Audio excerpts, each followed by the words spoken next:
হুগলি জেলার হরিপাল থানার অন্তর্গত নালিকুল বা শ্রীপতিপুর গ্রামের সিদ্ধেশ্বরী কালী মন্দিরটি অত্যন্ত জাগ্রত সবুজ কালী মন্দির নামে পরিচিত।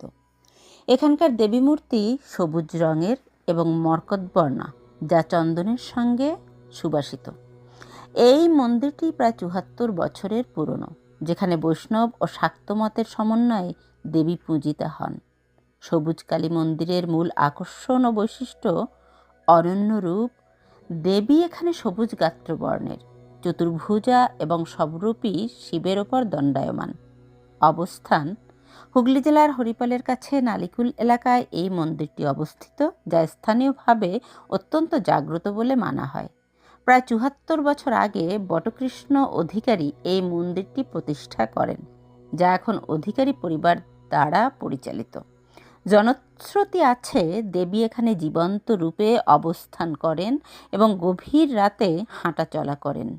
এখানে কোনো পশু বলি হয় না, বরং চাল কুমড়ো বলি দেওয়া হয়। অম্বুবাচীর সময় প্রথা ভেঙে এই মন্দির খোলা থাকে এবং দেবীর নিত্য পুজো চলতে থাকে। কলকাতা থেকে লোকাল ট্রেন বা সড়ক পথে হরিপাল হয়ে নালিকুল যাওয়া সুবিধাজনক।